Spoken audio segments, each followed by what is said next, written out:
Australia's power companies are walking a tightrope. How to resist the rise in solar power, which threatens their business model, but retain customers crying out for cheaper power. In some parts of the world, it's led to all our war between households and their energy providers. Will Australia follow? Here's finance correspondent Philip Lasker with the first of a two-part series. It's the dawning of a troubling era for Australia's power industry, characterised by the increasingly common sight of solar panels on roofs around the country. It has become a worrying trend because of the speed of the uptake and the size of the uptake, and this is a global trend. Australia has about the highest penetration of solar already anywhere in the world. Something like a quarter of Australian households have got solar panels on their roof. The uptake of solar and wind is undermining demand and prices in the wholesale energy market, creating a surplus of coal-fired power. It's also reducing demand at the peak times of day, when the big traditional energy companies have pricing power through their central power stations. Power companies are finding that they're losing volume, they're losing margin, and in particular the network companies that bring power to our households through the traditional wires and poles are also losing out because they are losing volume as well.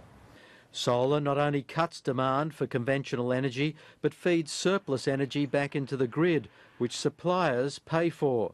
Some in the solar industry see events in the tourist playground of Hawaii, where consumers and power companies are at war, as a blueprint for what may be in store for Australia. Australia is not unique in this, and the responses of Australian power companies and network companies are being seen globally.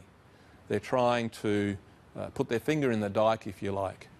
It's not a view shared by the energy regulator. It's very interesting to see what's going on and with the penetration of PV, but you're talking about completely different circumstances in Hawaii and a completely different regulatory regime. Hawaiian consumers facing huge power bills turned to solar in increasing numbers. The power company responded by raising solar tariffs, cutting incentives and pushing solar companies out of the market, triggering a battle with regulators. And there are very specific circumstances in Hawaii that do not make it a good precedent, and the obvious one is they have no indigenous fuels. All the fuels are imported, therefore they're expensive.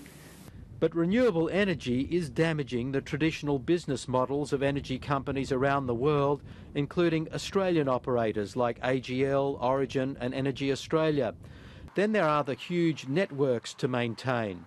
It was infrastructure built due to a regulatory regime which rewarded operators for gold-plating their networks, supported by forecasts of rising energy use. It is a threat to the industry only in the sense that it forces more generation into the market than is required today. So we're seeing low growth in electricity demand, we have an excess of generation, so we are forcing into that market quite a bit more energy through the renewable energy target.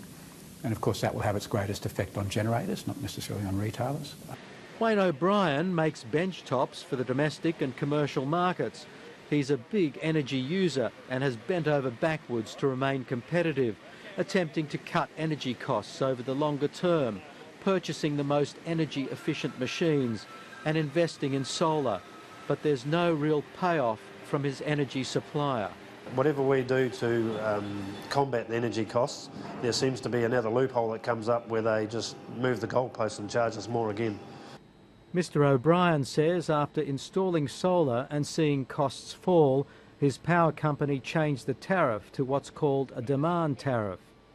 Which actually means they measure you on your startup first thing in the morning before the solar kicks in.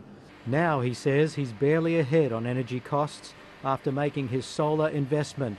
And his energy provider recommends spending even more on infrastructure to reduce costs. The more you fight it, the more you learn, the harder it becomes. In South Australia, where 1 in 5 homes has solar, the regulator rejected attempts by SA Power to impose a $100 tariff on solar users. But the regulator's reluctant to endorse claims that solar is being discriminated against. We will be looking at different pricing proposals that are put forward from the companies, and that will, I will assume, will look at different different customers rather with different load shapes. The cost of solar is coming down, but so are the subsidies.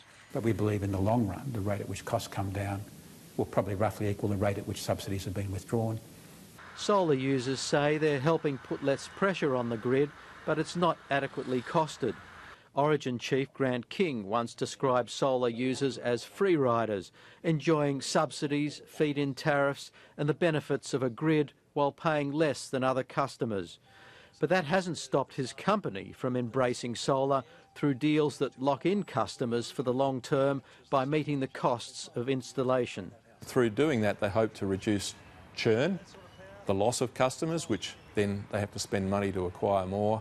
They want to make their customers more sticky, and they want to try and retain some of that retail margin that they're losing when people otherwise put solar on their rooftops.